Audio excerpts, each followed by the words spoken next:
சிறந்த இயக்குனர் சிறந்த இயக்குனர்னு நீ படம் ரிலீஸ் ஆகி பார்த்து சொல்லணும்ல. ஏற்கனவே நிறைய அவார்டு வாங்கியிருக்கு, நிறைய அவார்டுகள் வாங்கியிருக்கு. திருப்பி ரிலீஸ்க்கு அப்புறம் உங்களுக்கு அவார்டு கிடைக்கும் சார். இன்னொன்று, அவர் இருந்த இடம், அவருடைய குருநாதர். எனக்கு இப்போலாம் குருநாதன் தான் யாரும் சொல்லவே மாட்டேங்கிறாங்க. இங்கே வேலை பார்த்தேங்கிறாங்க, இங்கே ஃபேக்ட்ரி வேலை பார்த்த மாதிரி. முன்னெல்லாம் பாரதிராஜா ரெண்டு குருநாதர் அப்படின்னு பாக்கியராஜ் சொல்லுவார், பாக்கியராஜ் ரெண்டு குருநாதர்னு பாண்டியராஜன் சொல்லுவார், பார்த்திபன் சார் சொல்லுவார். நம்ம ஜெயபிரகாஷ் வந்து ரெண்டு குருநாதர் பாரதிராஜா சொல்லுவார். இவர் இப்போ தான் நம்ம சிலுமணி சார் மணிவண்ணன் குருநாதர் சொல்லியிருப்பார். இப்போலாம் டைரக்டராக எங்கேயோ ஒர்க் பண்ணிங்க, நான் இவர்கிட்ட வேலை பார்த்தேன், அவர்கிட்ட வேலை பார்த்தேன், இது கூலி வேலைக்கு போகிற மாதிரி போச்சு. அந்த நேரத்தில் அவர் சொல்லும்போது, அறிமுகப்படுத்தும் போதே, சார் நான் மணிவண்ணனோட உதவியாளர் சார், இல்லை சார் மணிகண்டன் உதவியாளர் அப்படிங்கும்போது பரவாயில்ல, தன்னுடைய குருநாதர் பேரை சொல்லி தன்னை அறிமுகப்படுத்துகிறாங்கும்போது அங்கேயே அவங்க மேலே மிகப்பெரிய மரியாதை சார். இன்னொன்று, அவர் எனக்கு பிடிச்ச இயக்குனரில் மணிகண்டன் ஒருத்தர். காக்கா முட்டை தேசிய அவார்டு வாங்கிச்சு. அடுத்து கடைசி விவசாயி, அதுவும் தேசிய அவார்டு வாங்கிச்சு.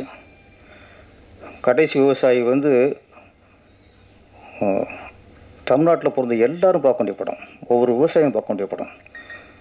சில படங்கள் வந்து சமுதாய அக்கறையோடு எடுக்கப்பட்ட படம், சில படத்துக்கு தான் தேசிய அவார்டு கிடைக்கும், சிலது லவ் ஸ்டோரி கிடைக்கும், ஃபேமிலி ஸ்டோரிக்கெலாம் கிடைக்கும். சில படங்கள் சமுதாய அக்கறையோடு எடுத்த படத்துக்கு கிடைக்கும். அப்படி கிடைச்சது தான் கடைசி விவசாயி.